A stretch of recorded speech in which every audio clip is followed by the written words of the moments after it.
Top boxing news. Ow! Tyson Fury versus Dillian Whyte.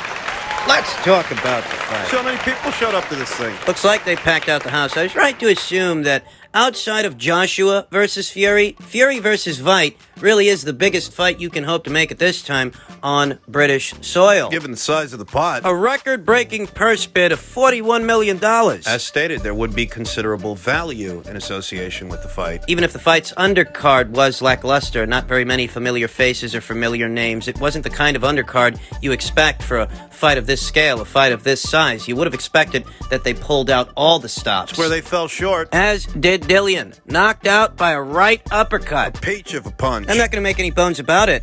I would have liked to have seen things work out for Dillian Whyte, Given the runaround the WBC's been giving him all these years. promoting Dominic Breazeale to mandatory status, even though Dominic was ranked behind Dillian at the time. Luis Ortiz got 2 shots at the WBC title before Dillian. Voluntary shots at the WBC title, 2 of them, as did Tyson Fury. Tyson Fury, who knocked Dillian Whyte out in the 6th round. Dillian can never see those uppercuts coming. In terms of strategy, I got what I expected from Tyson Fury, and we talked about that here on the channel 2 days ago. For those who missed it, That fight that Derek Chisora says says, he's willing to bet the house Dillian knocks him out. I'm willing to put my house on it that Dillian Whyte is going to knock out Tyson Fury. Tyson is my mate, but I know he's listening, and he's going to get knocked out. Show both boys at the press conference for the first time yesterday. It's the most promotion for the fight that we've seen from Dillian Whyte. He was actually in attendance. Things were a lot more cordial than I expected them to be, and Dillian looked calm, cool, collected, not at all taken by the moment. Neither did Tyson Fury. He didn't seem too bothered. He's a characteristically talkative guy, characteristically fidgety guy, and in that way, he wasn't out of character. Think Dillian's gonna knock him out, though?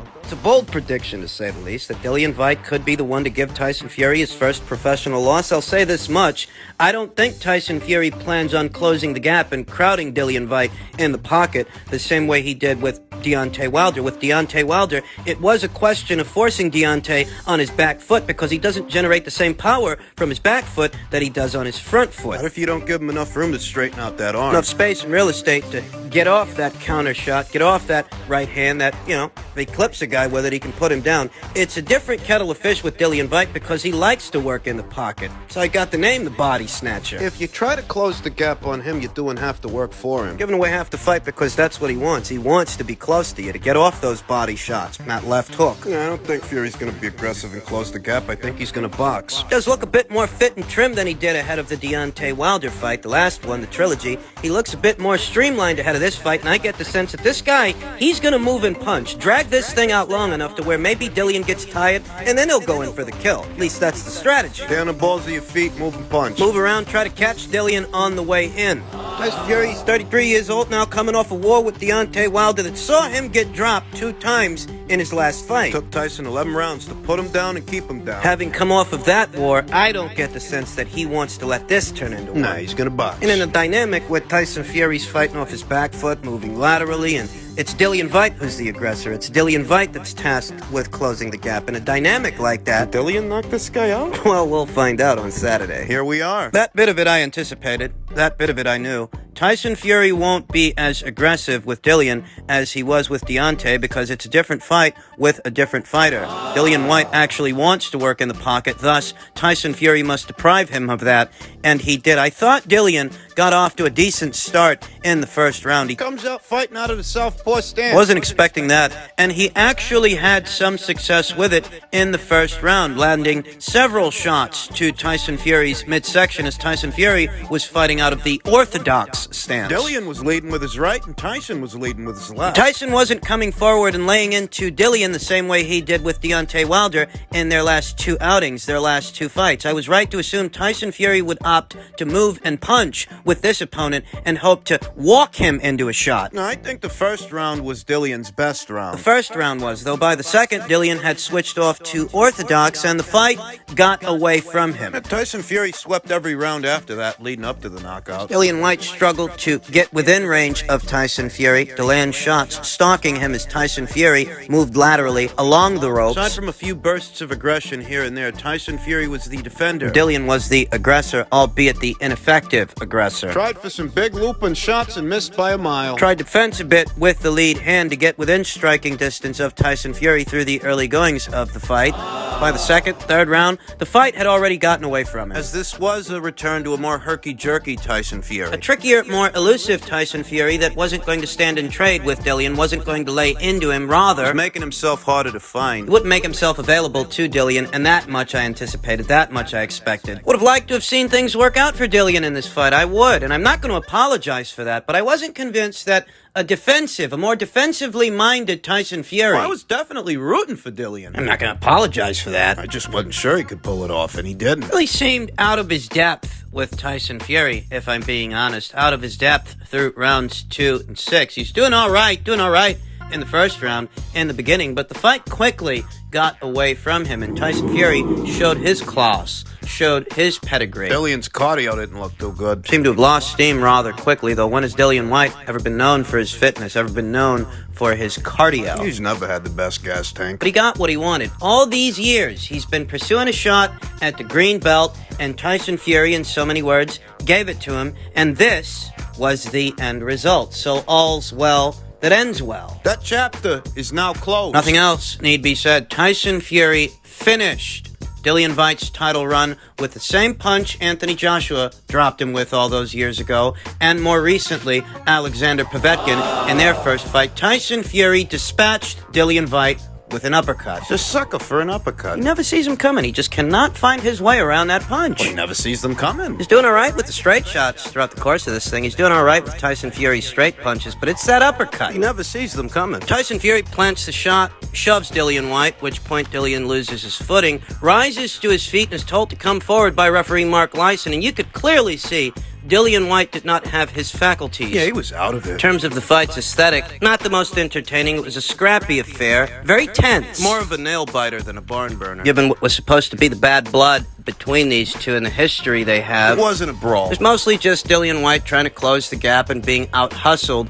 by Tyson Fury, who made a return to being more of a pure boxer than a pressure guy the way he was with Wilder. With that, this is Tyson Fury's second successful title defense of the WBC title. This is intended to be Tyson Fury's swan song, as many of his supporters are still looking on in disbelief. Will this be the last time they see Tyson Fury in the squared circle against a legitimate boxer? It might be. This was intended to be a swan song, and post-fight he stated, "I've been in this game 20 years. I'm 34 in a few months. This is definitely the end of the Gypsy King, and I went out with a bang. Tonight was amazing, but this is the end." It's not like the guy's strapped for cash to where he has to keep fighting. It really doesn't. The money he made from the first Deontay Wilder fight, money he made with Top Rank and the subsequent 2 Wilder fights, which became the trilogy, the price he just made with Dillian Whyte. It's not like the guy's strapped for cash to where he has to keep fighting. It really doesn't. He has options, and he says he has no interest in a fight with the winner of Usyk versus Joshua 2 for the undisputed heavyweight championship. But he is interested in exhibition bouts. Mentioned the money that Mayweather makes and said UFC heavyweight champion Francis Ngannou is a possibility, and Francis Ngannou was actually there. He was in attendance for the fight. Seen with Tyson Fury post-fight. Essentially what I'm getting at is Tyson Fury has options beyond boxing that could be very lucrative for him. He can have another appearance over there at the WWE. He's done that before. He can have an exhibition match or crossover fight with Francis Ngannou that doesn't come with the risks of overstaying his welcome in the sport of boxing. He has a fan base that actually wants to see him sail into the sunset. One tweet from a guy that goes by the name Matthew Knight. Matthew says, "I'd love to see it, but would also happily see Fury retire. He's done enough. Beat the best away from home. Defended on home turf against top-tier competition. Retiring into the sunset is deserved." 34 years old. I feel like the boxing community will be torn should this be Tyson Fury's final fight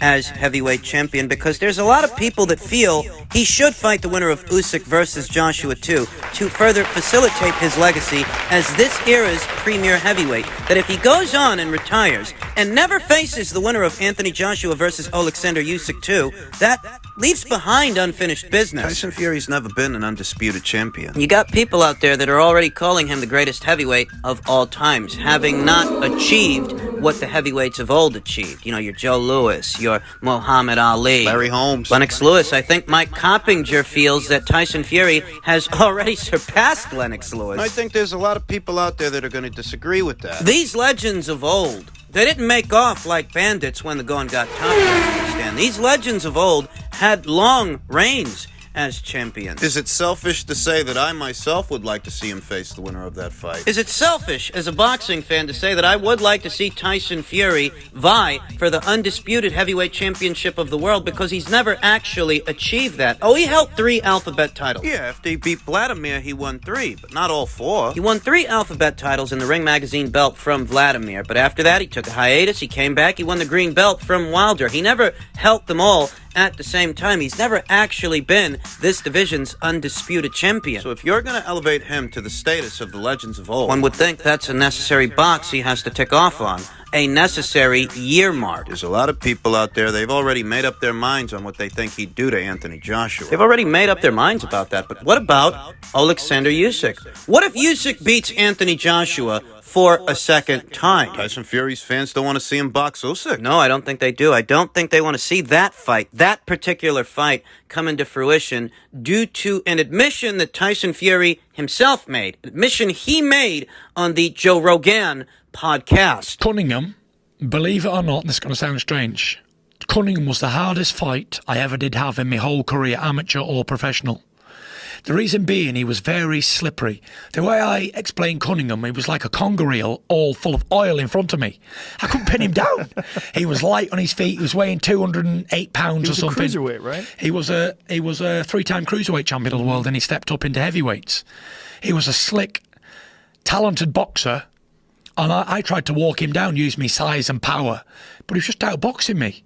What I'm good at, boxing, moving, slipping and sliding, I couldn't do against Steve Cunningham because he was quicker than me. He was like he was a better boxer all round than me. I couldn't do nothing with him. And he'd knock me over even though he was a light puncher. Supposedly, I walked right onto it, come from the back of the hall, big overhand right in the chin. The admission that Tyson Fury made here on the Joe Rogan podcast over a year ago essentially indicates that Tyson Fury's bread and butter is being a rather physically imposing fighter that has the mobility of a smaller man. And that works against slow and It's going to work against slow plotters. kluggy heavyweights because he can easily out-hustle them. But a naturally smaller fighter is actually his kryptonite. A naturally smaller fighter, like a Steve Cunningham, can give him a lot of problems. And it just so happens that Alexander Usyk, like Steve Cunningham, he's a cruiserweight that moved up in weight. But Alexander Usyk is arguably one of the best cruiserweights the sport has ever seen. A lot of people have already made up their minds about Usyk's rematch with Anthony Joshua. There are a lot of people out there that feel he is going to beat Anthony Joshua for a second time. And when he does, he's going to be looking for that last brass ring. He's going to be looking for that green belt. You want to know what Steve Cunningham said about a fight between them? A fight between Usyk and Tyson Fury. Fury versus Usyk. Fury versus Usyk. Do you think Tyson Fury will be able to use his size against Usyk to get the win, or would Usyk be able to do what he did with Joshua to Fury? What do you think? If and when that Usyk Fury fight goes, I'm going to put money on Usyk, because he's going to be the big underdog, and I do believe Usyk he can pull off the victory on Fury. Why? Because me and him are about the same size, 6'3", we're cruiserweights. Style. Usyk is about 19, 220. He's been at that weight. He's been moving at that weight pretty well. I mean, he beat Joshua. I think with Usyk and his team being so strong and powerful and intelligent, I don't think they're going to allow Fury to do all of that holding and laying on. I think he's going to be on go, movement. And being a southpaw, it's going to pose a small problem for Fury. I'll bet money on Usyk that fight. Call me crazy, but what if Tyson Fury doesn't look at Alexander Usyk and the undisputed heavyweight championship as a worthwhile endeavor because there are already so many people crowning him as the best thing going, the best thing since sliced bread? What if he doesn't look at that guy as a worthwhile endeavor? If Usyk beats Anthony Joshua in their rematch, it doesn't really come with the same financial incentive. It's a bigger fight for Fury if AJ wins. Usyk doesn't have as big a following. If he emerges the victor for the second time, there won't be as much money involved. Not between him and Tyson Fury. You heard what he said about how small a fighters give him problems. You might look at Alexander Usyk as being more trouble than he's worth. Now, if Anthony Joshua emerges the victor in their second fight, well, now you're cooking with rice. Perhaps Tyson Fury views him as a more beatable opponent. Bear in mind, he still has options outside of boxing. He can go right back over there to the WWE and have a brief stint with them, or maybe have a crossover boxing mixed martial arts fight with the likes of Francis Ngannou, where he's not facing the same perils of facing another bona fide pugilist, another bona fide boxer. It's better to leave the sport early than wait till it's too late. That's what they say, and there are enough people out there already that are willing to qualify Tyson Fury's claim as this era's premier heavyweight, even with him having not become this era's undisputed heavyweight champion. That doesn't mean as much to some people as some others. To some, Tyson Fury's resume is still greatly lacking. His career accolades do not mirror the accolades of the legends. Some people feel he's making off like a bandit. The amount of praise he got for fighting Deontay Wilder 3 times over the course of 3 years, well, some people find it I nauseating. think people are blowing it out of proportion because Deontay Wilder had a thin resume. I'll tell you what I think. I would like to see Tyson Fury face the winner of Joshua versus Usyk. I do think that his retirement, when that fight is on the eve of taking place, I think that proposition is premature. Surely he can put himself through the grinder one more time, just one more time, so he can collect that last brass ring and make that history. And I think that the people who want to see him retire want him to retire unbeaten. Unbeaten, so they can lord it over everyone for years to come. Because what kind of boxing fan? What kind of boxing fan says they want their favorite fighter to retire? In his mid-30s, at the height of his popularity, at the pinnacle of performance, on the eve of becoming an undisputed champion, you're just one fight away from that. What kind of boxing fan urges their guy to call it a career? A nervous one. I don't actually think Tyson Fury's fans, his core supporters, are afraid of what might happen in an Anthony Joshua fight. I think what they're afraid of is the man from the Ukraine, Madman. Alexander Usyk.